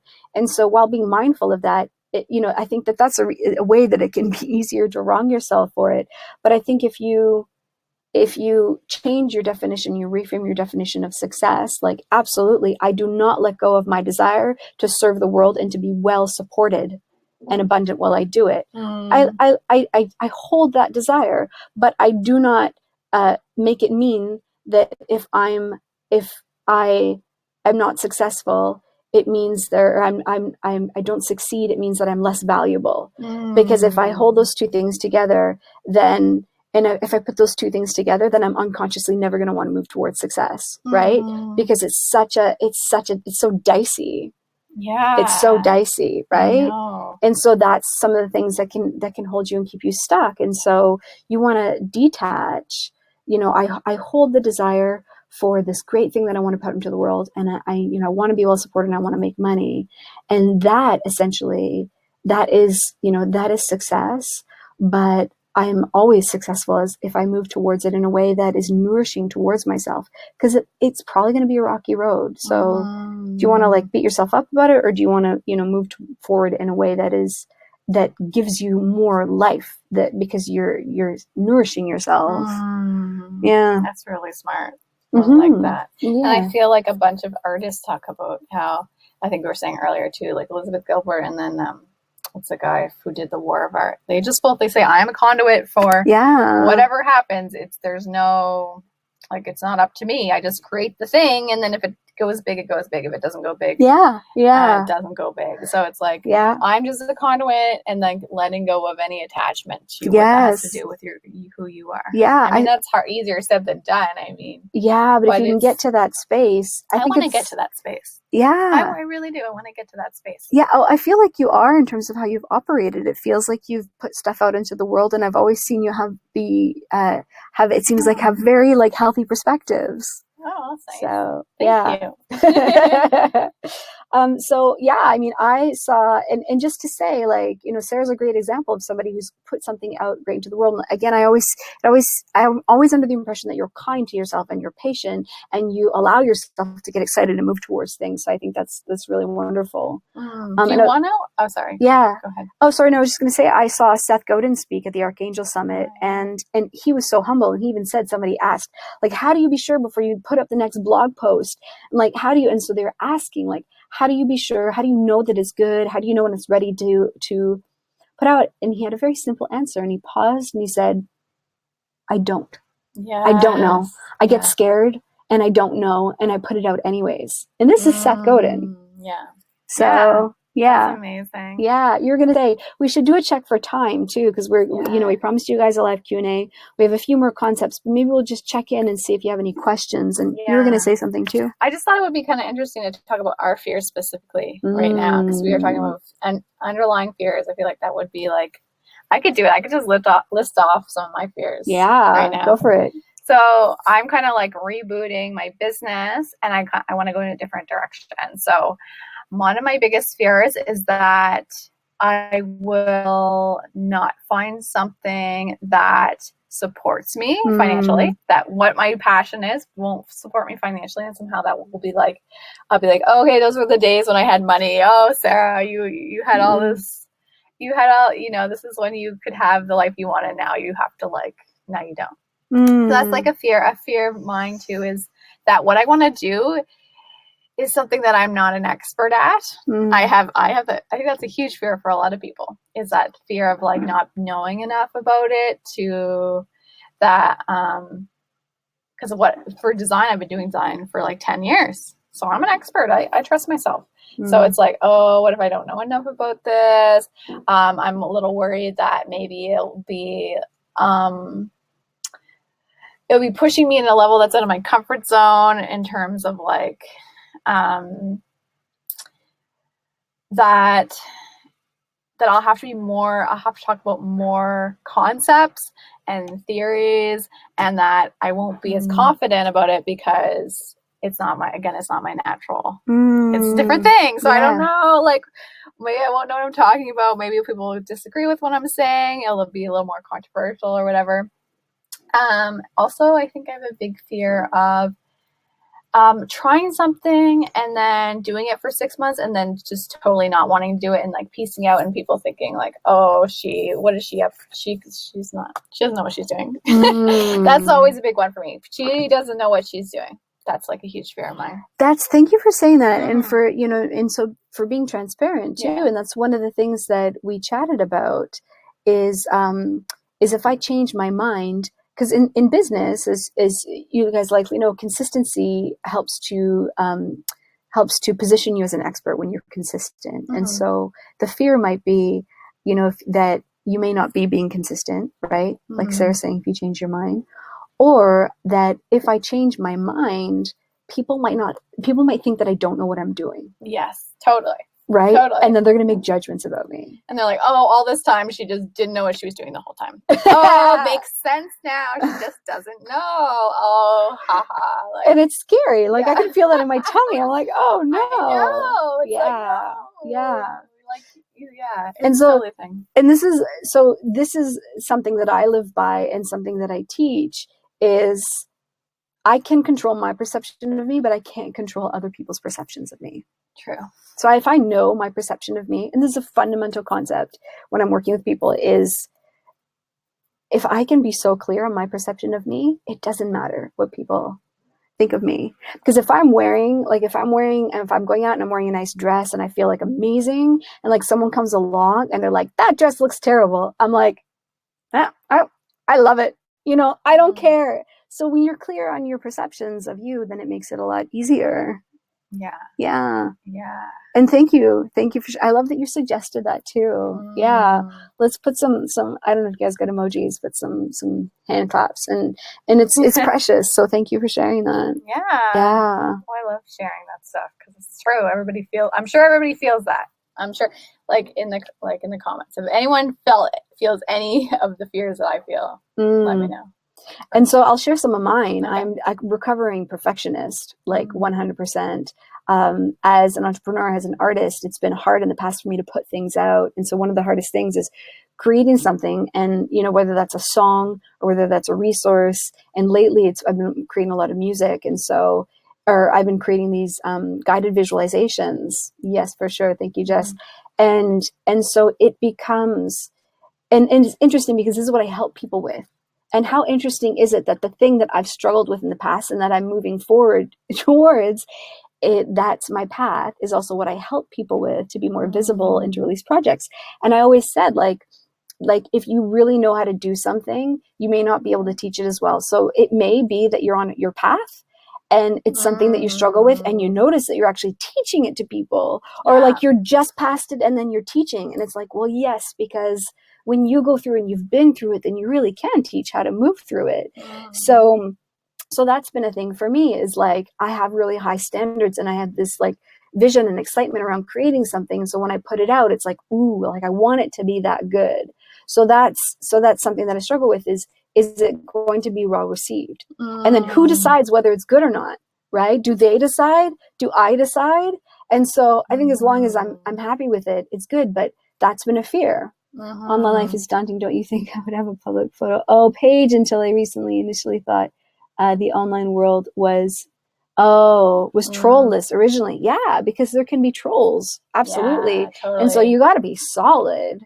You have to be solid. I had such an aha moment when you were just talking. Oh, tell me. So you were saying how we're teaching what we like what we're learning. Mm-hmm. When I was creating the brand mapping method, it was literally when I was frustrated because I was working with website clients and I was like, I need a process. I need a method. Like and I kept on seeing like the same things in my clients. And I was like, I need to create something that will like turn what I'm learning concrete. I love it. Basic, like, and I never really realized that until you just said that. Oh, I love it. Yeah. Like, I think that's actually true. It's like what you're learning and what you're teaching, but you're just like a few steps ahead. Yes. You don't have to be the expert. You can be a few steps ahead. Oh, we need that as a quotable. I'm getting chills right now. Wow. I'm getting the aha moment in this webinar. That was really good. Okay, sorry, go ahead. That is brilliant. I love that. You don't have to be the expert. You just have to be a few steps ahead. I'm down for that. Doesn't that make you guys just feel more relaxed? Like, I feel more relaxed in my body when I hear that. Because if I have to go around pretending I'm the expert, but I don't feel like it, then that doesn't give me permission to teach people. So why would you have to reach expert status to just teach people? No, it isn't like I was an expert. The brand mapping method, I literally just made it and was trying it out. Yeah. You know, but I did have some experience of doing it. Yeah, so you were solving a problem. And it was like group effort. I love it. I love it. I'm feeling good right now. Oh, yes, me too. Sorry, you were talking about your fears. Oh, that's okay. I totally jumped in. No, but it's like perfect timing. It's perfect timing. Okay. So Dylan is saying, oh, yeah, that your Instagram and your page, are not fully out. Yes. And so, like, pause and ask yourself, is it not ready or am I afraid to put it out to the world? And so, right. And it's like, sometimes you'll feel this feeling. So that's one of my fears. Another one is, I'm launching, and I haven't officially announced it yet, but I'm launching this brand, and it's this concept that's really like integral to who I am as a person and how I want to help people. And I have to decide, like, what's my first lead magnet going to be? Like, what's the first thing that I'm offering people? And I'm like feeling all this pressure of like choosing the right thing. Right. And I'm like, so what is really the right thing? In my mind, the right thing is like, ooh, it would make me really happy and it would feel representative and, it would be well received. But it's like, so that's the fear of like, if I put it out there, is it really the thing that I want to do? Is like really that I love? And so the fear is like picking the wrong thing. Right. Yeah. And so like we talked about this in the webinar, like we didn't come up with this because we never struggled with it. And so I move through that by just feeling what feels exciting for me and actually giving it the time to grow. Like you don't force, and this is actually a core concept, right? For me and what I want to help people with, you don't force a flower to grow. You've probably heard that before. You don't force a flower to grow, you nurture it, right? And you don't like make it wrong for not growing fast enough. Like it's a flower. So one of the things that I've done to move past this fear is to let it develop in its own time. And it feels like pieces are being revealed to me. And that's how I move forward, and I move forward and I move forward until it does feel right. And I'm excited to release it. Yeah. It's so exciting. Yeah. I feel like that's like a universal, like, afraid to pick the wrong thing. I am too. I'm so afraid to pick the wrong thing too. So like, and if anyone else feels the way, we're all afraid to pick the wrong thing. Yeah, put a big yes if you're afraid to pick the wrong thing in the chat. And I think you talk about a lead magnet. It's scary to commit. Okay, here it is. Here's my website. Here's my lead magnet. Here's everything. Okay, I'm committed to this. That's scary. Especially if your lead magnet is part of a funnel, because then the focus of your lead magnet is going to eventually potentially move into a product. And for those of you, if any of you are not familiar with the lead magnet, it's your opt-in. It's the gift that you offer to your audience in exchange for their email address. So you get to build a relationship with them.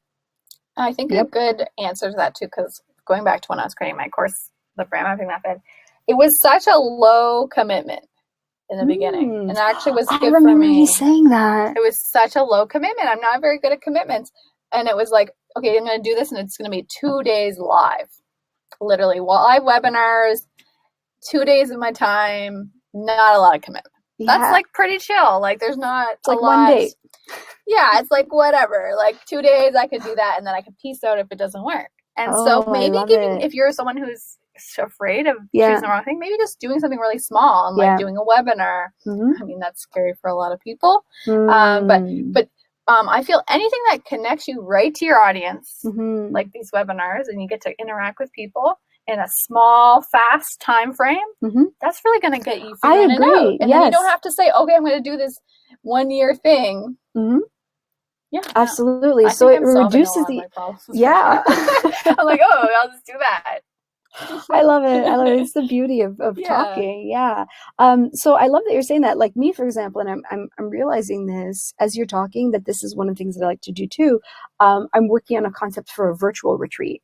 And so for me, a virtual retreat is I can try out different concepts. I can make it maybe 6 hours, like you did, like a day. Yes. And you get to try it out. And so I think that it reduces the, it's almost like if you're jumping off, if you're a kid or, you're learning how to jump off of ledges or whatever it is, if you take a small jump, you're like, I probably won't hurt myself that much. And you probably wouldn't take the giant leap, until, and some people are different, some people are big, but, I don't think jumping off of ledges is not a sport, but let's pretend that it is for my analogy. Yeah. So if you do something small like this, it's lower commitment. You get to see, and it feels like, at least for me, when I think about it, the less pressure. It feels like it opens up your energy to actually move forward and take action. It does. Yeah. It's like little bites of the buffet. Yes. You're just tasting it. You're putting it back. You're taking a bite of the broccoli. You put it back.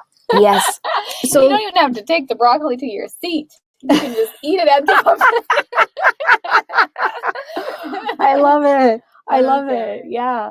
So yeah, you're not committed to going to the Mandarin every day for the rest of your life. So we're gonna, again, if you have any questions, pop them in the chat. We'll do a live Q&A. I'll also let you know how you can get some complimentary time with me for some laser coaching very, very soon. There's gonna be a link for that where you'll be able to sign up for one of 6 spots. I'm actually giving away 6 spots of 20-minute laser coaching. So we can come in, I'll get to know you a little bit, and we can work on one specific issue, especially if it's come up for you in the webinar. Thank you. Yeah, very brilliant. Thank you. So, again, if you have any questions, pop them in. I'm loving this flow. Let's just check in for a second on. I feel like we should take a selfie. Oh my God. While we wait for the questions, we should do a selfie. Okay.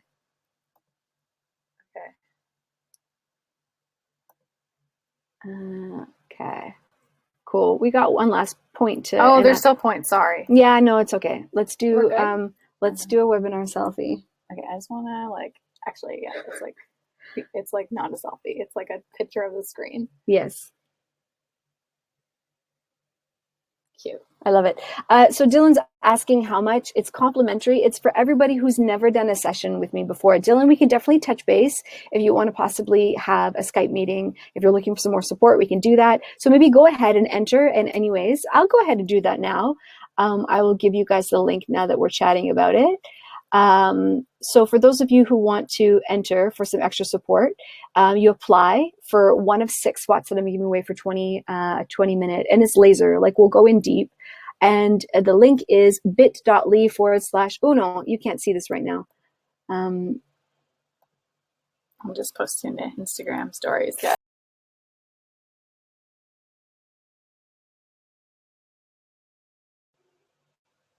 So sorry, so we jumped ahead. So this is if you need some extra support.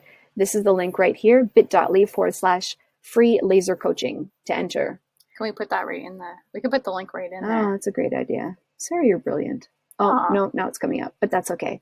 So there we go. We'll pop the link in there so you can go ahead and copy it.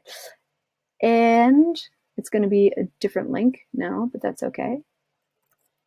We can do that. Actually, yeah, I'll just show you guys the page so you can have a quick look.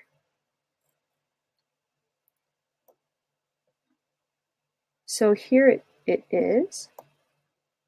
So apply to win a 20-minute complimentary laser coaching session. Yes, please. Just enter in your name, first name, last name, email, your website, so I can have a quick look at your website. I can possibly give you some feedback, get to know you a little bit, and tell me a little bit why you'd like to receive a complimentary session. So that is my gift to you. I'm doing it for 6 people. So after the webinar is done, you can go ahead and enter that in. And within 48 hours, I'll let you guys know who has won. Cool. Yeah. So let's.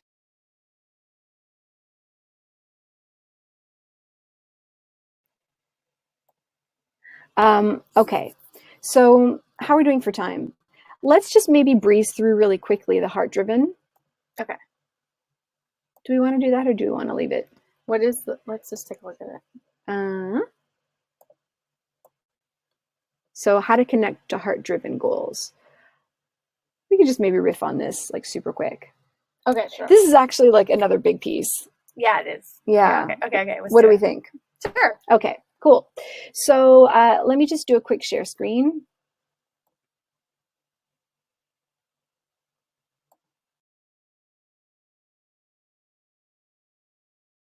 Heart-driven goals. Now, when Sarah and I had our deep conversation about this, it actually came into two categories: goals that were really driven by your heart, and goals that were driven a little bit more by external circumstances. So I call this internal versus external drivers. What is it that's driving you? You want to figure out, oh, I forgot we actually have a little activity on this. You want to figure out what your decision-making set point is. Now, a set point is the point that a physiological state naturally settles at. And so when I'm talking about this, I'm talking about, does your attention, where does it settle? Does it normally settle on what is it that I want? What is it that I desire? What would make me happy? Is it internally driven or is it externally driven? Does my set point, and this sometimes can be unconscious, does it settle on what does society expect from me? What do my parents want me to do? What are other people telling me is a good idea? What seems like a good plan based on other people's definition of what good is? Yeah. Right? And what responsible is. So you want to figure out, where is my decision-making set point? Is it external or is it internal? Then you want to pause and ask yourself, and I'd invite you to grab a pen and a piece of paper right now. I'll give you a moment to go ahead and do that. Now would have been a good time for a selfie. We can do more selfies. And you may already have one because we've been chatting, so you may be taking notes. What do I want to get from my business? Like, what is it at the core? What is it that I want? You're going to ask yourself that question. Jot down maybe like 3 points, whether it's like feeling fulfilled, helping other people, expanding my soul, following the path that feels like it's aligned, that there's a benevolent force that's guiding me. I'm following that path. And then my will is attuned to this force. Whatever it is for you, write down what it is that you want to get from your business. And when you have that, and this is a powerful exercise that I'll do with clients, when you have that, ask yourself, what would that give me? So if I was aligned with my purpose, if I was helping others, if I was feeling fulfilled, if I was feeling energized, whatever that is, what would that give me? And then you're going to find a deeper source of the desire of what that is. Now, one other question. I want you to ask yourself, do what I want? Does what I want from my business, this goal and this desire, is it lined up with my set point? Meaning, if my set point is internal and my locus of control, like my attention is focused on my own internal desires, are those two aligned? Chances are they may be. They likely will be. If what I deeply, truly want is, you figure out what it is this aligned? If my set point is external, is it aligned? So let's say, for example, my parents want me to have a stable job, but what I really want is to be an entrepreneur so that I can help others, so I can feel a deep sense of purpose and joy in my life. Chances are, if your set point and your focus is external, it's not going to be aligned. I came up with this one last night. Yeah, Sarah, why don't you speak to that? Because you had some really great things to say. I called this, trophy goals versus heart goals. And oftentimes the trophy goal is like the thing that looks really good on the outside to people because it's like what other people's definition of success is. Yeah. And I'll bring this back. So we'll stop the screen.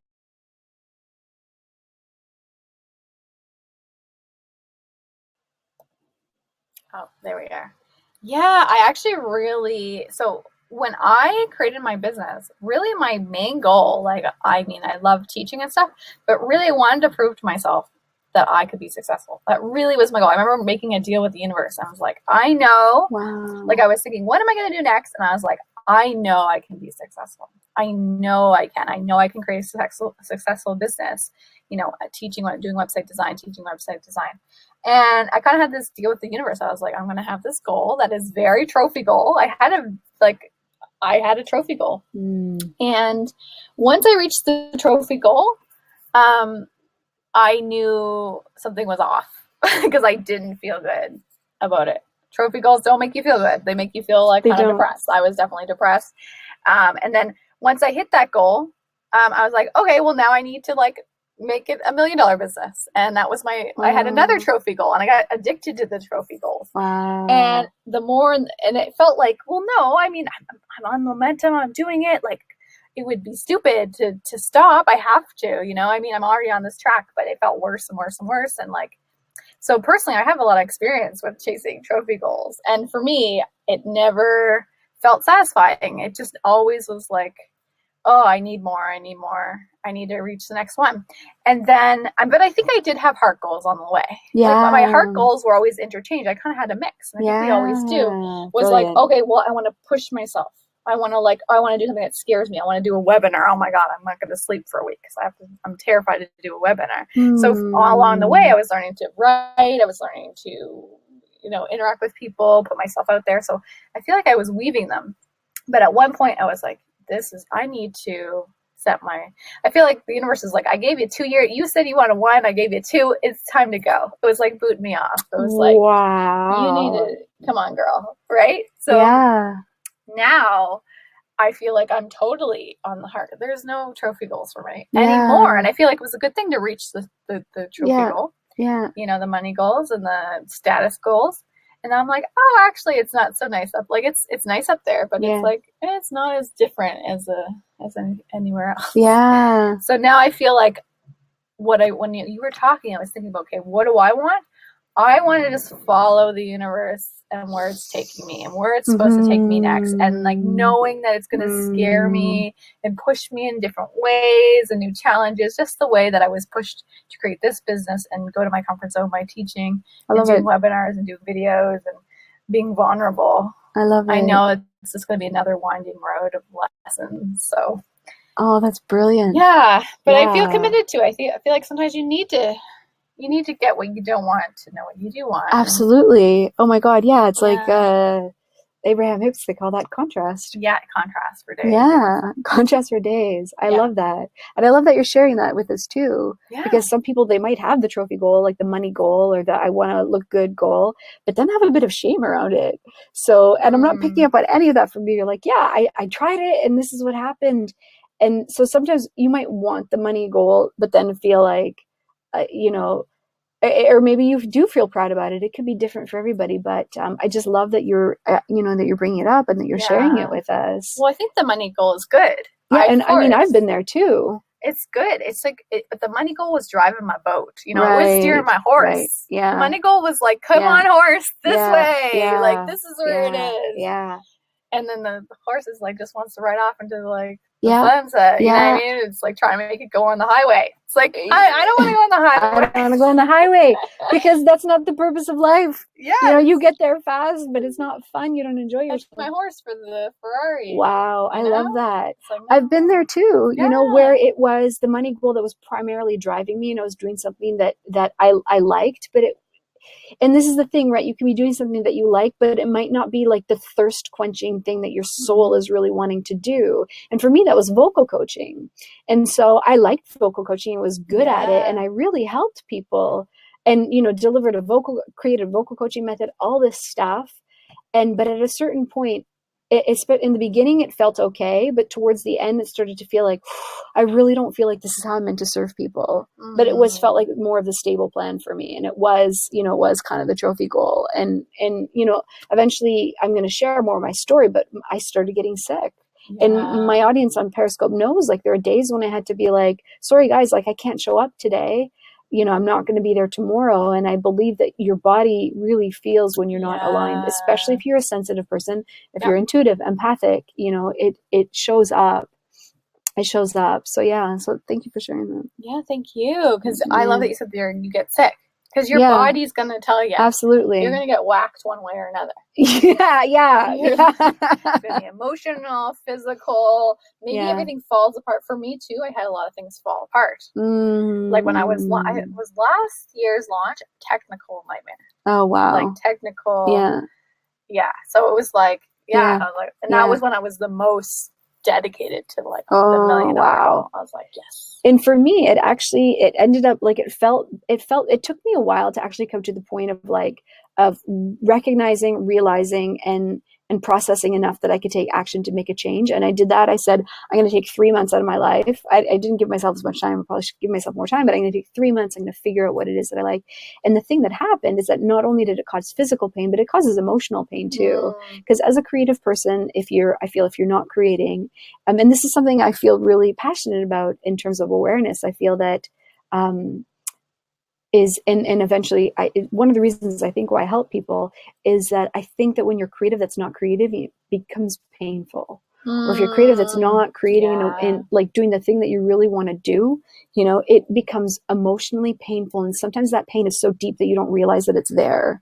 And I felt that pain of being off alignment, not only physically, but emotionally. Yes. So yes, I actually felt so guilty because I thought I have everything and my life is going in this perfect direction and I'm not happy.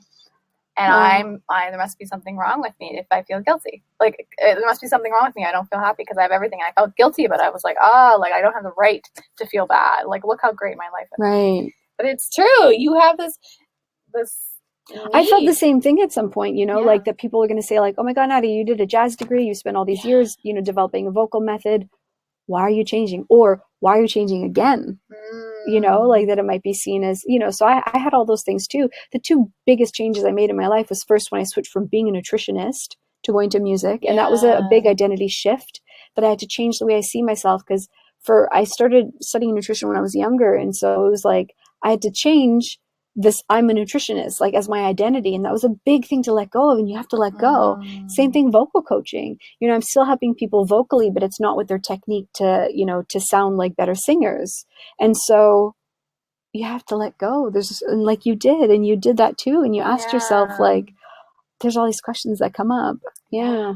So a fear I had to actually, I remember this quote that I was in this class, I think I was like 23 or something, and they were talking about business. They said, actually, if you don't succeed at your first thing, that you'll probably won't succeed at your next business. I remember hearing that and thinking, ouch, because I had done another business where I did cards, I did greeting cards at the farmer's market. Geez. And I thought, oh my God, what a horrible, but that's not true. I am the example of what that's not true. My next business, I think I tried probably 1.5 other businesses before and quit them. And then my next one was, I got it. Yeah. So I think that's actually not true. Yeah. I think actually it's a good thing. Yeah. I think that statistic is totally wrong. Absolutely. There's Sarah's an example. It didn't work out the first time. My first business, I was like, whoa. Yeah. And then brand mapping method was a huge success. It was a huge success. Yeah. So I love now it. I'm like, oh yeah. Yeah. You can figure it out in your own time. Don't feel bad for taking space to to follow your heart and say no to what you don't want. Yes. And that opens up the space for hope too, that if you've been through a failed business before, I've been through, ventures that didn't get off the ground. I co-founded a tech startup. I don't think we've had this conversation, but I co-founded a tech startup and it didn't, it had a break with my business partner. It didn't work out. And so if you can look back and say, this is not going to determine who I am and what I do, because the business failed doesn't mean I'm a failure and it's never going to happen again, which relieves a lot of the pressure. So I want to check in on a question too, and go ahead, gather your questions, pop them in the chat right now. Please don't be shy. I know in a space like this, we haven't really set any like expectations in terms of types of questions and stuff like that. So I just want to let you know, this is a safe space. If you want, you can reach out to me personally. Also, you have the option to if you're just joining us, we didn't pop the link into the chat, to apply for one of 6 complimentary laser coaching sessions with me. There it is right there. If you want to go ahead and apply. So, there's resources, but now's a really great time to go ahead and ask a question. So if you're unsure, that's probably a good clue that you should ask your question. Again, check in with yourself if it's something that you want to share, but please go ahead. I'm going to check in with Dylan here. Dylan says that he even had a draft for his website, but had to put it on hold, and he'll message us. Okay, awesome. He was setting goals, but going through something. Yeah, and that can happen too. And so that something personal comes up, and then it can definitely detract you from your projects. But essentially, you want to, and everybody feels differently in terms of, whether or not you believe that we attract situations into our lives too. But a good place to be is it's also acknowledging that, well, am I unconsciously attracting, roadblocks and stuff like that? Sometimes it's completely out of your control. But I really do think that when you remove the internal resistance, that the energy starts to move.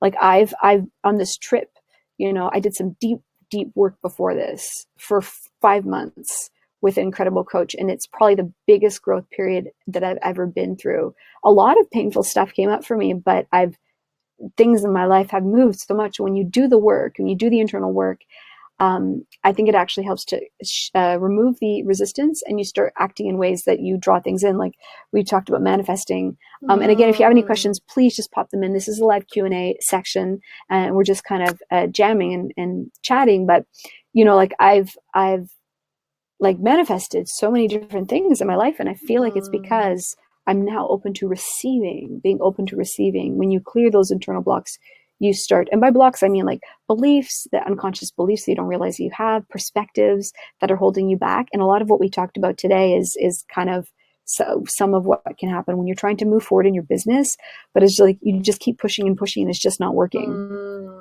It's so true. It's so true. And I feel like too, there's kind of like a little thing check that I do for stuff that's going on hold. Because things usually go on hold for one of two reasons. Usually, it's like one, if it just doesn't feel right, and then like things aren't coming together, like our last webinar, tech problems are happening. Maybe just emotionally you don't feel good about it, or the other reason is fear.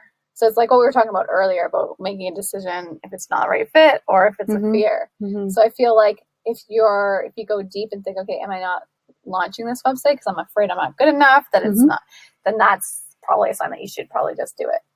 What do you think? Yeah, I think so too. I think that it's a sign you should go ahead and do it. And if you find yourself still being stuck, reach out for it. Like whether that's me as a coach, whether that's somebody else as a coach, whether that's a mentor, there's so much value. And I speak this literally through, this is the way that I live, because I always have either one or two coaches. Like, because for me, self-growth is super important. So I feel like if you are, like Sarah is saying, and Sarah, I think you're a super brave woman in that you move forward and you go for things, thank you. And you can recognize when there's a little bit of fear. And so if you're in a position where you're finding you're not doing that, like take some action, follow the things we talked about today, reach out for support. And I've heard many people who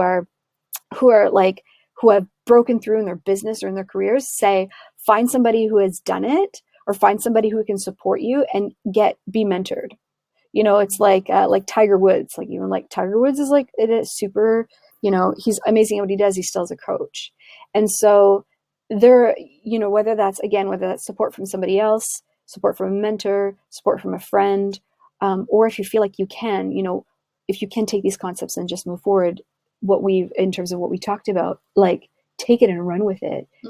Absolutely. And if you're still feeling resistance, and you're feeling like it's still not working out, then I think, like as Sarah and I have probably shown to you today, we come together, you come together with somebody, you create something that wouldn't have existed before. There's such a magic in communicating with another person about an idea. It's like, once you just have it out there. Yeah. And we had some really fun back and forth. We were just like, absolutely. Like so many good ideas were just coming from having somebody. I think especially the online entrepreneur world, we're a little isolated. So it's like always good to have. Yes. It's so important to have. Oh my God. Yes. So like mastermind, a group of people, a biz buddy that you can bounce ideas. Again, if it feels like your resistance is more internal, you're noticing that you're not taking steps, then work with somebody who can help and dig. We create beliefs in the first 5 years of our lives. The majority of our beliefs we created from age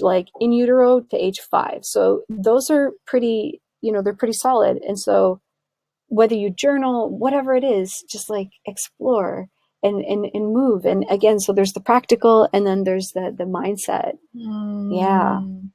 Yeah, I feel like there's like back and forth action, and then there's also the space to digest and to use your intuition. Absolutely. So I'm going to check in one last time to see if anybody has any questions. Other than that, we're at about time for our webinar, and it's been so lovely spending time with you guys. Sarah, it's been so lovely spending time with you. So lovely with you. Not just here, but in Bali. It's been really lovely. Yes. Shall we do a selfie? More selfies. Okay. All the selfies. And guys, thank you so much for joining us. I'm going to zoom in. Okay, here we go. Oh no, cannot take it photos. I can take another one. Okay.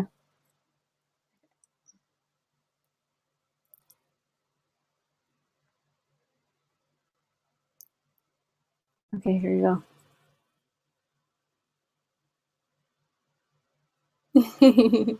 You're welcome, Andrea. Thank you for being here. Yeah, thanks for showing up and hanging out with us, guys. Yeah, and if you have any feedback too, or like anything that's coming up for you, just go ahead and or feel free even to like share a it. fear. I was thinking because we shared our fears around. Oh our yeah, business. guys, if you have a fear that you want to go ahead and share, and just put it out there because it makes you feel better. It does. Just voice the fears. Oh my gosh, yeah. So let's do a selfie. Oh yeah, more selfies. Yeah. Love it. So good. Good. So you guys can follow us on Instagram or on Instagram. I'm gonna post this on Instagram. Are you active on Instagram? Yeah. Okay. Yeah. Awesome. Yeah. Lovely. Yes. Cool. Okay. You ready to finish up? I think we are ready to finish up. Yeah. Great. Thank you so much, guys, for being here. Yeah, and thank you. And awesome. Yeah, sending lots of love, lots of peaceful vibes out to you in your journey and the next steps of your business. Go ahead, take this information and really connect. Use that intuition and allow yourself to trust yourself and to trust where it is that you feel like you're being led. You're welcome, Dylan, Andrea, and everybody who's here. Thank you so much. Thanks for hanging out. We'll see you soon.